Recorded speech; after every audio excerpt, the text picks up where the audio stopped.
Ada sukacita? Coba tengok kiri kananmu, ada sukacita enggak? Atau tadi habis marah? Katakan, maafkan saya ya, tadi saya habis marah. Amin. Kenapa? Karena pementrean tidak boleh ada amarah, tidak boleh ada kebencian, tidak boleh ada kejengkelan. Karena apa? Karena pementrean ada roh sukacita. Roh apa? Roh sukacita. Jadi mengapa hari ini kita mengadakan satu KKR di mana kita bicara tentang paceklik tahun 2025 sampai dengan 2027, saudara? Karena proses dalam kehidupan kita ini, saudara, yang tidak sempurna. Tadi kita lihat drama singkat tadi, itulah hidup kita. Mari kita pikirkan, benarkah saya di salah satu dari tokoh-tokoh tadi? Jadi kita menyadari bahwa sebetulnya hidup kita ini penuh dengan jalan berapi. Saudara, api itu kalau api yang menyengat dan api yang membakar itu menyakitkan. Tapi di sini katakan jalan berapi berujung berkat. Kita sadar bahwa di dalam lingkup hidup sebagai anak-anak Tuhan, saudara, kita memahami benar bahwa kalau kita bisa menyerahkan hidup kita sepenuhnya, Allah itu akan memberikan kuasanya atas hidup kita. Karena kita adalah ciptaan yang sempurna di tengah-tengah dunia ini. Habedesi itu binama. Karena kuasa Tuhan itu menjangkau semuanya, baik kehidupan, kematian, dan kebangkitan. Dan kita akan menyadari bahwa hidup kita ada tubuh, ada roh, ada jiwa. Jadi mari kita tahu bahwa rancangan yang Tuhan berikan itu adalah indah. Kita akan masuki, saudara. Mengapa hidup manusia yang makin berkembang dan makin orang bilang itu apa ya, saudara? Di luar nalar, ya. Orang bisa marah, bisa membunuh, orang bisa sakit hati, bisa melakukan yang tidak sesuai dengan naluri manusia. Kenapa? Karena kita ini ada di dalam kehidupan yang berapi. Ya. Api itu gerengseng, saudara. Api itu membakar. Api itu membuat kita tidak tahan uji. Tetapi Tuhan berkata, ketika kamu bersama aku, maka dimanapun kamu berada, ujungnya adalah berkat. Mari kita akan membuka kehidupan kita masing-masing, ya, saudara, sebelum kita masuk di dalam pementrean, karena tidak ada pelepasan hari ini, saudara. Sesuatu yang harus kita ingat, bahwa hidup kita ini harus dilingkupi oleh kuasa Tuhan, harus ditutupi, ya, diselimuti dengan kuasa Tuhan. Kenapa?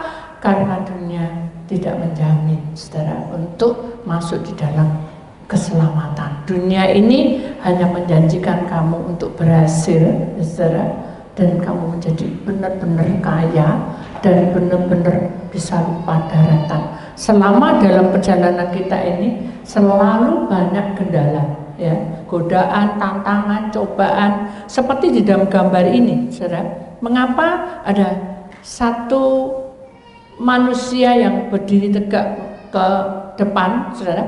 Di situ ada ada Allah yang selalu melihat kita, ada Yesus yang selalu mendoakan kita. Demikian juga ketika kita masuki terus, saudara, maka mengapa kok kita makin tahu bahwa Yesus ada bersama kita? Karena kita dekat dengan melipat tangan dan menutup mata. Apapun yang kita lakukan, kita harus berjuang menutup mata dan juga menyerahkan hidup kita kepada Tuhan. Mengapa di sini banyak lingkaran-lingkaran? Karena itu aura. Ketika seorang mencintai Tuhan, Tuhan akan memberikan cahaya kemuliaan pada kita. Ketika Tuhan bekerja di dalam hidupmu, Dia akan membakar dengan api kemuliaan. Beda kalau hanya menaungi dan membakar. Kalau menaungi itu hanya sekilas melindungi, tapi kalau membakar, Dia mengubah hidup kita untuk menjadi baru. Nah, kita harus ke sana. Jangan kita vakum, ya. Vakum itu apa yang dilakukan tidak apa-apa wis gini. Nah, itu kita tidak boleh, kita harus bergerak cepat dan kita tidak boleh membuat masalah dalam hidup kita. Contohnya seperti apa, Bu? Ada satu kesaksian, saudara, ya. Kamu besok akan diundang oleh seseorang. Oh ya udah, aku akan lakukan apapun yang Tuhan mau. Hanya kita berdoa, Tuhan, saya serahkan semua pada Tuhan. Apapun yang terjadi, Tuhan akan berikan yang terbaik. Ya, saya tahu Tuhan pasti buka jalan. Sungguhan sudah saya dipanggil di suatu tempat. Kemudian dia bilang gini, ini Bu Titik ya? Ya, saya Bu Titik ya. Gini Bu, saya itu bekerja sudah bertahun-tahun. Ya. Pengalaman untuk kerja itu wis tidak bisa diomong. Saya ini pakarnya, gitu ya. Tapi untuk tahun-tahun ini mengapa kok jadi kendor? Berarti kalau kita mikir gitu, saudara, kita akan ingat siapa? Petrus, saudara, ya. Petrus itu orang pekerja. Ketika Tuhan bilang, Petrus, kamu jadilah penjala manusia, dia bingung. Maksudnya apa? Ya. Karena dia sendiri dan dia sendiri, dia mau menjadi pekerja. Dia betul-betul mau melakukan yang terbaik. Tapi Tuhan berkata bahwa kamu itu penjala manusia. Manusia seringkali tidak tahu apa yang menjadi kehendak Tuhan. Manusia seringkali tidak mengerti. Kalau Tuhan sudah beritahu, kita kadang ogah-ogah. Kalau Tuhan sudah diberitahu, kita seringkali jual mahal. Kalau Tuhan sudah beritahu, seringkali kita bertentangan dengan apa yang ada dalam hidup kita. Jadi kita sadar bahwa sebetulnya kelemahan, titik lemah kita itu adalah dari pribadi kita. Jadi bukan setan. Ya. Setan tahu kelemahan kita, dia serang kita. Akhirnya saya bilang gini, ya udah, kalau gitu kita puasa aja. Ya. Puasa dan kita berdoa aja. Tanya lo sama Tuhan, kenapa? Tanya lo sama Tuhan, kenapa? Kok aku kayak gini? Tanya lo sama Tuhan, kenapa? Terus saya bilang, Tuhan, saya ini bilang apa? Tuhan tidak jawab apa-apa. Tuhan cuma bilang, kamu harus mengucapkan syukur, berserah aja sama Tuhan, mengalir aja. Hanya orang itu marah saya. Loh, aku memanggil kamu datang ke sini hanya untuk mengalir, katanya. Tuh betul sekarang. Ahabina, saya bilang, jalanmu itu di atas air, bahkan jalanmu penuh dengan api. Jadi kamu harus berjuang. Yang sabar, yang kuat, bukaan hatimu. Terima apa adanya. Akhirnya dia bilang gini, ya sudah, kalau gitu, kalau memang Tuhan maunya gitu, aku mau. Itu saya. Hari demi hari, istrinya ngebel. Loh, kok jadi tidak karu-karuan ya? Kenapa? Dia jadi pemabuk, jadi pergi ke dunia malam, pergi ke hal-hal yang suka, yang nggak bener-bener gitu. Akhirnya saya bilang sama Tuhan, apa yang saya lakukan? Dibukanya kronologinya. Ya. Dari dulu orang ini nakal. Ya. Dia itu nggak bisa disenggol, tahu nggak bisa senggol? Dia mudah tersinggung, mudah kebenci dengan orang. Jadi kayak sifatnya itu mau minta menangi dewek. Ya. Akhirnya saya bilang gini, Tuhan, kayak gitu saya ke sana atau ya apa? Gini aja, katanya sepelayanan saya. Kita ke sana aja. Loh, kalau kita nggak dibayar, ngapain kita ke sana? Gak apa-apa, kita ke sana aja. Perjalanan itu saya mikir, orang ini, ya teman saya ini kok mau gitu, kok mau nganter saya, padahal bukan urusannya. Bukan sama Tuhan. Orang yang mencintai Tuhan itu tidak hitung-hitungan. Halo? Orang yang mencintai Tuhan itu tidak hitung-hitungan. Dia mengajak saya ditemani ke sana, tidak ada apapun. Dia sendiri yang mengeluarkan biaya semua itu. Saya bilang, Tuhan kayak gitu berkat Allah. Tuhan bilang, aku tidak mau hanya berkat. Kamu harus pelajari dia. Oh ya udah Tuhan, ya sudah selesai. Saya datang ke sana ketemu, ternyata benar orang ini sakit. Saya bilang, Tuhan, apa yang saya lakukan? Doa, puasa, sekarang di dalam perutnya itu ada ularnya. Begitu saya bilang ular, semua satu keluarga itu susah, dipikir mau mati. Ya. Ada saya terangkan, bukan seperti itu. Ular itu ada roh kegelapan. Jadi dia menggerogoti, mengikat, ya, sehingga ini orang tidak bisa bernapas dan sakit kalau jalan. Baiklah, kita nyanyi, muji Tuhan. Terus saya dijawab sama teman saya, kok gak mbok keluar roh? Apa yang keluar? Roh keluar, roh apa? Roh sing ular tadi, tak tahu, Tuhan tidak suruh. Itu orang sudah kesakitan saya. Pokoknya sudah molak-malik sampai dibawa ke UGD, terus balik lagi kembali ke rumah, tetap molak-malik dibawa ke rumah sakit tidak mau, jadi tetap tidak karu-karuan. Akhirnya saya bilang, Tuhan, apa yang saya lakukan? Dia menjalani jalan berapi. Jadi sebab akibat itu pasti ada pelanggaran itu. Terus apa Tuhan? Tuhan, saya datang ke sini juga, saya berdoa sudah, saya serano. Sekarang apa yang saya lakukan? Sudah mengalir aja, tergantung dari dia. Dan maksud saya menunggu sampai sekian lama. Akhirnya saya bilang gini, sudah, kita nyanyi bersama-sama.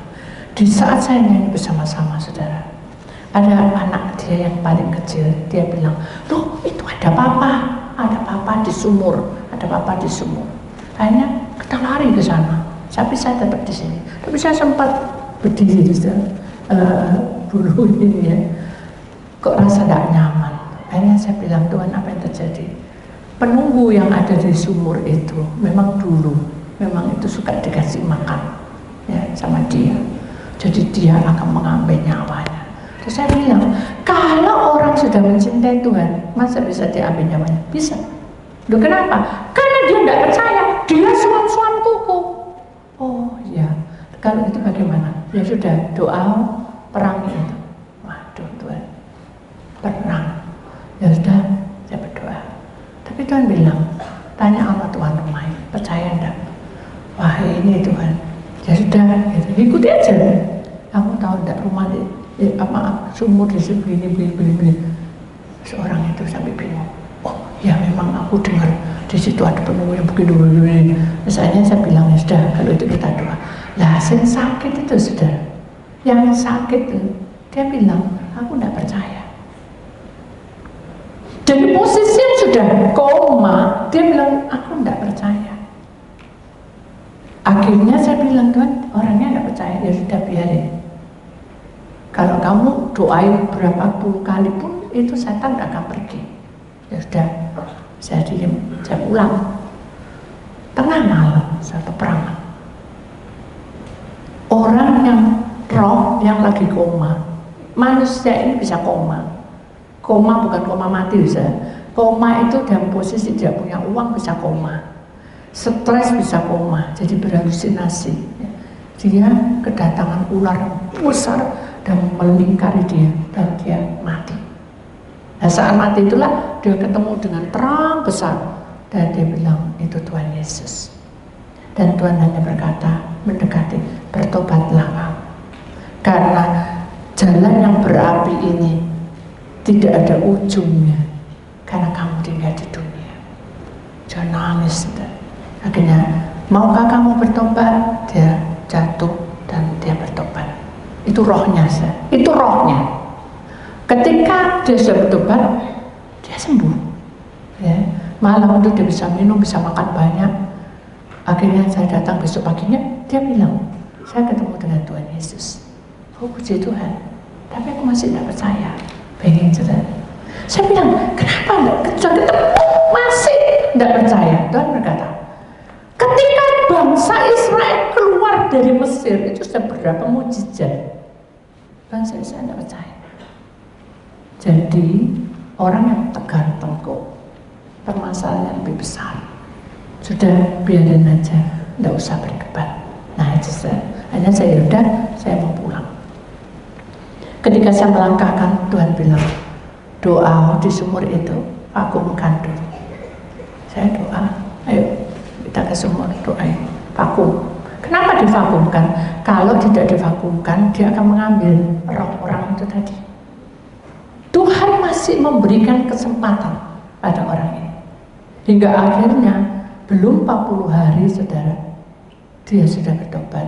Tubuhnya mengakui, rohnya mengakui, jiwanya mengakui. Keselamatan ada, sumurnya dibongkar, tidak ada roh-roh lain, berkat mulai berjalan dengan lancar. Saya tahu maksudnya kisah tadi. Hidup kita juga seperti itu. Pagi siang malam kita bekerja. Upaya apa? Habis. Tidak ada untung. Nah itu ada pertanyaan buat kita. Pasti ada sesuatu. Mari kita koreksi ya saudara. Sebelum kita masuk dalam tahun 2025, Allah berkuasa atas hidup manusia. Ketika saya diberi penglihatan tahun 2025, jujur hati saya berat. Suatu malam saya tidak bisa tidur. Hanya saya berdoa, menyanyi, tapi gelisah gitu saudara. Akhirnya Tuhan bilang, berdiri kamu. Akhirnya saya berdiri. Ada di ujung, ya. Berjalanlah kamu dengan satu langkah. Akhirnya saya melangkah. Berhenti. Tapi tidak boleh begini, tapi begini. Terus saya mau melangkah lagi, dan bilang, jangan dulu. Ketika kamu melangkah, apa yang kamu pikirkan? Tak tahu. Kalau gitu aku berkata kepadamu, manusia di dalam dunia ini ketika paceklik tiba, dia melangkah untuk ke depan, tapi tidak tahu bagaimana nasibnya. Nah, itu sih Allah berkuasa atas hidupmu. Ketika aku berjalan berkeliling ke desa dan kemanapun langkahnya, nah, bidisikan mampir. Dan dia berkata, kamu adalah anakku. Kemarilah. Bahkan sampai pada orang yang pendarahan dan tidak mengenal Tuhan, ketika dalam kerumunan, jubahnya dipegang. No bedesenama. Kesembuhan ada. Lalu Tuhan berkata, baik, setelah kamu melangkah satu langkah itu, hai hambaku, apa yang kamu lakukan? Saya nangis, saya jatuh, dan saya bilang, Tuhan, ampuni saya. Saya tidak tahu apa yang saya lakukan. Tengok, dibuka saudara. Tahun 2025 ada sebuah toko yang megah sekali. Dan kalau kita masuk dalam dunia roh, mereka itu berlian dan banyak keuangan berlimpah-limpah. Di saat jalan 2025, di bawah tanah ini keluar seperti belalang. Dia memakan semua. Itu dalam roh. Habis. Tapi manusia masih bergerak, melakukan pekerjaan. Dia melakukan, ada yang masak, tapi mereka tidak merasa bahwa belalang atau penguasa roh kegelapan yang di bawah tanah itu sudah mengerogoti semua keuangannya. Begitu sudah waktunya tiba, mungkin pembayaran, mungkin apa, tidak ada. Kemudian Tuhan tunjukin lagi di suatu desa, semuanya subur, tanaman subur, semua subur. Saya senang. Tuhan berkata, apa yang kamu lihat? Pemandangan yang sangat senang, hijau dan menyenangkan. Waktunya panen mungkin ya Tuhan. Oh benar. Tapi lihatlah di ujung sebelah sana. Tidak ada angin puting beliung saja, tapi itu roh, bukan angin sungguhan. Gelap tapi mulutnya lebar. Habis sudah. Tanaman itu roboh semua dan hancur. Saat secara fisik tidak jatuh, tapi secara roh jatuh. Kemudian saya berusaha untuk memegangnya. Saat dipegang hancur, saudara. Dan saya berkata, Tuhan, mengapa kok hancur? Aku mau pingin batangnya aja, bukan buahnya. How about the cinema? paceklik itu akan hancur seperti itu, menghancurkan semuanya, batangnya, buahnya, daunnya, bahkan buahnya, akarnya pun. Ayo ikut aku lagi, sebuah gunung yang megah sekali. Gunung itu berlapis-lapis, jadi seperti kokoh berdiri gitu ya. Dan kalau kita dekati itu berkilapan, jadi tanahnya itu berkilauan, kena sinar ya. Bahkan kalau ada angin mendung itu kayak kokoh gitu. Anda Tuhan bilang masuklah ke gunung itu. Saya seperti masuk gitu. Udah masuk di tengah-tengah gunung itu. Ternyata ini kan gunung ya. Di dalam ini itu kerowo, tahu kerowo? Kosong semua. Loh, saya bingung. Loh, itu gunung ini kalau ada gempa ambrol gini Tuhan. Tidak begini anakku, tapi begini. Loh, kenapa kok begini? Karena dia akan membawa manusia masuk ke dalam bumi. Itulah paceklik. Intinya apa Tuhan? Tuhan tunjukin. Kuma adesinama. Seluruh dunia akan mengalaminya. Semua berteriak. Jadi ketika ambles sudah begitu jatuh, turun gini. Ada saya dengar teriakan besar kecil tua. Gimana ini aduh, tolongnya aku, hidup seperti ini, aku lebih baik mati, aduh ya apa gitu. Pokok mengerikan. Saya bilang sama Tuhan, apa yang saya lakukan? Napa itu sih nama? Apa nama? Mari hambaku, sini. Saya suruh jalan deh. Ada satu jendela, ya. Memang jendela itu kan terbuka. Suruh buka, bisa buka. Dan saya lihat, tidak ada apa-apa. Turun. Saya turun. Turun saya, saudara. Ketika saya turun, saudara, saya menemukan satu binatang yang aneh sekali. Ya. Binatang itu seperti jarum, tapi punya mata yang panjang dan punya sayap yang tipis. Kemudian saya mau pegang, jangan, kata Tuhan, jangan kamu pegang. Ini apa Tuhan? Saya baru tahu ini. No witness. Inilah sudah tanda-tandanya bahwa binatang yang ada di bawah ini keluar semua. How binatang? Ada sinama, nama. Tuhan berkata apa? Berdoalah agar semuanya aman, terkendali. Tapi suara Tuhan itu sedih. Lalu saya diajak lagi jalan. Di sini ada pintu ya, dan di sini ada tempat jemuran baju. Saya disuruh keluar. Saya keluar, maju lagi ke depan. Takut Tuhan, nanti tak jatuh. Saya takut ketinggian. Tidak apa-apa, aku mau megang. Aja pelan-pelan saya. Saya takut karena nanti jatuh gini. Jadi saya takutkan, gelap juga. Tuhan bilang apa? Apa yang kamu rasakan? Ngeri Tuhan. Saya bilang gitu. Maju lagi, tidak mau. Maju lagi, tidak mau. Maju. Saya bilang, kamu terdek.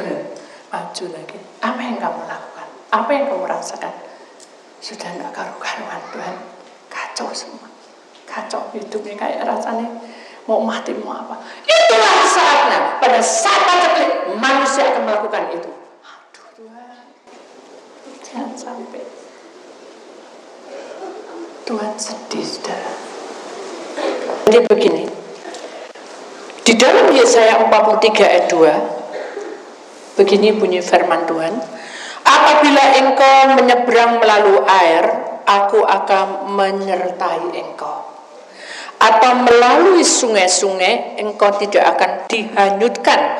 Apabila engkau berjalan melalui api, engkau tidak akan dihanguskan, dan nyala api tidak akan membakar engkau. Jadi itu langkah pertama. Saudara harus berani untuk melewati tantangan ini. Paceklik baru dibuka tahun 2025. Jadi jangan kaget kalau hal-hal itu sudah digenapi nanti semua. Lalu Tuhan bilang lagi, Setelah kamu melangkahkan yang kedua, pertama, ya, langkahkan kakimu yang kedua, lalu saya melangkah. Tapi yang kedua, Tuhan berkata, jangan hanya satu, tapi dua. Kenapa Tuhan? Karena hidup manusia yang terdiri dari roh itu penurut, tapi tidak tahan uji. Kenapa? Ketika manusia penuh dengan banyak masalah, dia kacau, dia mulai berkata tidak baik dan emosi tingkat tinggi, banyak hal yang aneh-aneh. Biar apa? Ingat baik-baik, rohmu tidak akan tahan, dia akan keluar. Jadi nanti pada tahun 2025 sampai tahun 2028, saudara, terlebih tahun 2025 sampai 2027 itu yang mengerikan. Tubuh, roh, jiwa, semua banyak yang ngeheng. Tahu ngeheng? Kosong. Kenapa? Karena rohnya tidak ada. Apakah roh kalau tidak ada itu mati? Tidak. Tapi kosong. Ya. Kosong itu apa ya? Hambar. Dan tidak ada kemajuan dalam hidupnya. Mari kita imani bahwa kita harus berdiri tegak, bukan satu kaki, tapi dua kaki. Maksudnya adalah hidupmu harus bersekutu dengan Tuhan seiring dengan perjalananmu. Ya kerja, ya berdoa, ya berserah, ya melayani. Amin. Kita imani, saudara. Kemudian Tuhan berkata, mobil at the cinema. Bisakah kamu berjalan dengan dua kaki? Bisa. Coba, ayo. Saya jatuh. Karena saya sudah berumur. Ya kalau yang kecil ya, seperti Ausin, Leon, melompat gampang aja. Itu aja mau jatuh. Tuhan berkata apa? Tuhan, kamu berjuang mati-matian. Kalau kamu hanya melompat, ya sama melompat kaki gini aja, tanpa ada pimpinan Tuhan, tidak ada artinya. Jadi saudara, mulai sekarang bangunkan rumahmu dengan Yesus. Amin. Bangunkan hidupmu dengan Yesus. Bangkitkan semangatmu dengan Yesus. Karena Dia akan mengatur hidupmu. Sekalipun kamu berjalan di ujung apapun, baik itu berapi, baik itu lautan, baik itu sungai, baik apapun, baik itu penyakit dan segala macam, Tuhan pasti memberkatimu. Amin. Ya. Mari buka hatimu, karena karya Tuhan itu bekerja di tengah-tengah kita. Kemudian yang ketiga, saya suruh melangkah yang ketiga, tapi Tuhan tidak bilang yang ketiga untuk melangkah. Saya malah disuruh duduk. Ya. Duduk, Bang. Hanya saya duduk. Saya tidak mau duduk seperti itu, kata Tuhan. Tapi dudukmu tuh duduk ke bawah. Hanya saya duduk di bawah. Apa yang kamu rasakan? Saya merasa lebih tenang karena saya tahu bahwa duduk seperti ini, saya ingat datang padamu. Jadi langkah yang ketiga adalah kamu harus datang kepada Tuhan dengan kerendahan hati. Jangan sombong dan angkuh merasa bisa. Amin. Saudara datang ke sini berbondong-bondong, tapi saudara tidak mengerti apa arti Tuhan. Percuma. Tuhan itu mencintai kalian. 100 domba, 1 hilang, dicariin. Apalagi kita semua yang ada di tempat ini berharap akan mentera itu penuh full di tengah-tengah kita. Amin. Mari buka hatimu karena karya Tuhan itu berkembang di tengah-tengah kita. Kita lihat gambarnya. Mengapa manusia dilingkari dengan kemuliaan Tuhan? Itu adalah sinar kemuliaan Tuhan yang tidak pernah berhenti sampai kamu menutup mata. Pertama. Kedua, mengapa di sebelah sana ada sinar yang lebih besar? Karena karya Tuhan tidak bisa dihitung dengan pikiran. Dia ingin kamu menembus karya Tuhan sampai pada kesudahan zaman. Amin. Berarti Tuhan ingin hidupmu diperbarui terus. Mengapa ada salib di tengah? Karena jalan paceklik ini harus memandang salib. Jangan memandang keuangan. Jangan memandang opah. Amin. Amin.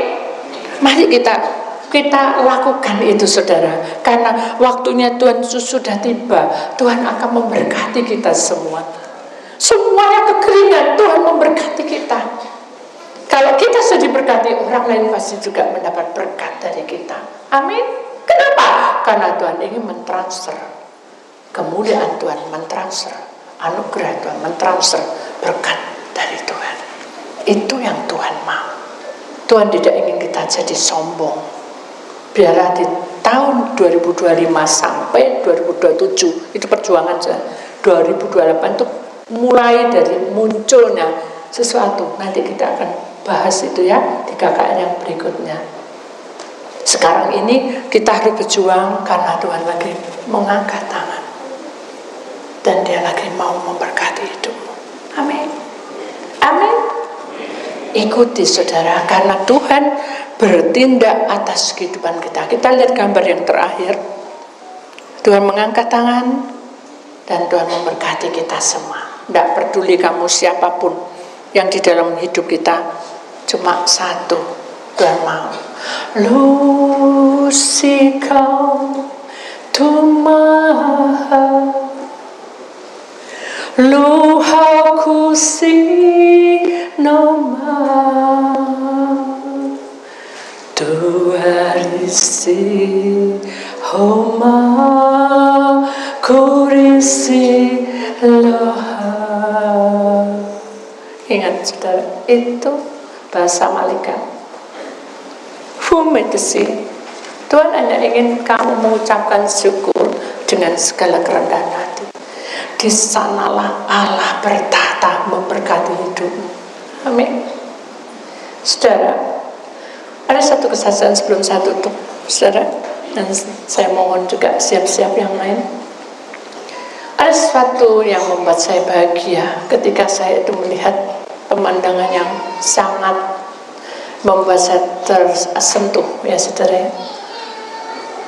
Ada anak kecil, ya saudara, yang buta, ya. Dia itu lagi berjalan dengan kakaknya mungkin ya. Dia dituntun.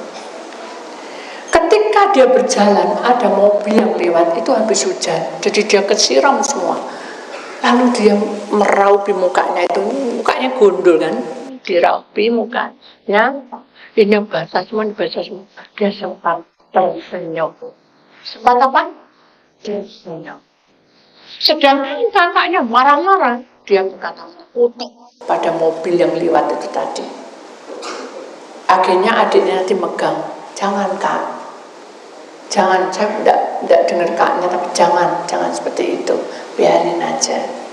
Waktunya kita bosan. Jadi kalau kita mau menerima kenyataan itu dengan sungguh-sungguh, Tuhan tidak pernah membiarkan kita. Amin. Lembaran kita ini dibuka.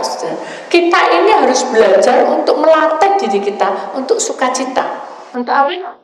Sukacita, walaupun kondisi sakit, walaupun kondisi apapun, sukacita, saudara. Di dalam rumah tangga ada sukacita Allah mengalir, pasti di sana ada roh Allah. Di dalam rumah tangga, kalau kita punya kemurahan Tuhan, pasti berkat mengalir. Maka itu, saudara, buka hatimu, kita menyembah dan memuliakan. Amin. Kita buka hati kita dan kita memberikan yang terbaik untuk nama Tuhan. Saya akan menyanyikan satu lagu, pujian dan syukurku, ya. Ku bawa padamu. Pujian ini membuat saya kuat karena segala-galanya Tuhan akan atur langkah saya. Dan kalau saya ditolong, pasti Tuhan juga akan menolong. Dia akan membuka jalan dan memberi solusi yang terbaik. Pujian dan syukurku, ku bawa padamu. Inilah hidup kami, Tuhan. Dengan rendah hati ku persembahkan. Terima kasih Tuhan, Kau baik. Sadar bila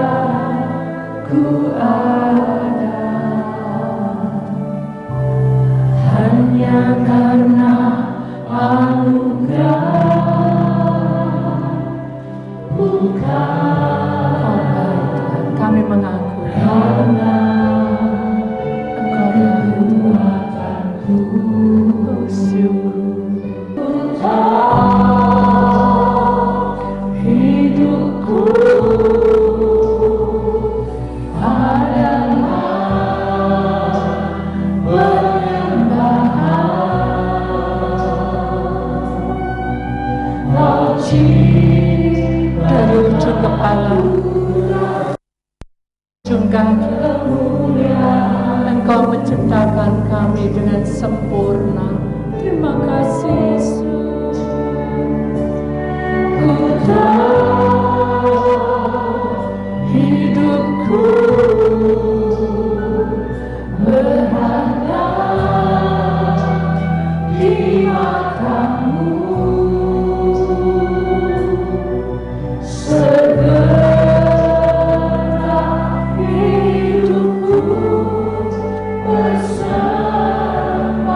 Mari saudara, kita akan bangkit berdiri, kita akan menyanyikan refnya saja. Kita akan bangkit berdiri. Hidupku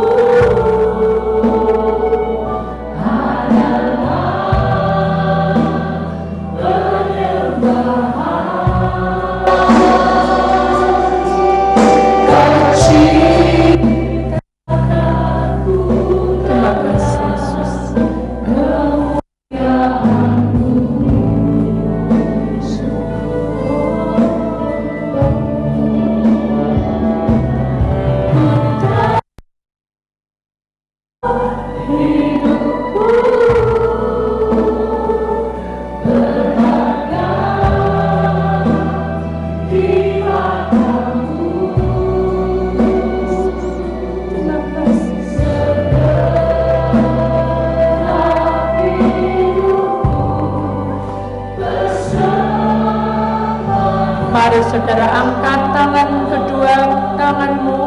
Syukur Bapa, terima kasih buat firman. Kami harus percaya dan kami harus melakukannya dengan kerelaan hati. Jangan biarkan kami sombong dan angkuh dan sok. Biarlah kami akan merendahkan hati kami dengan segenap hati, segenap roh, segenap jiwa.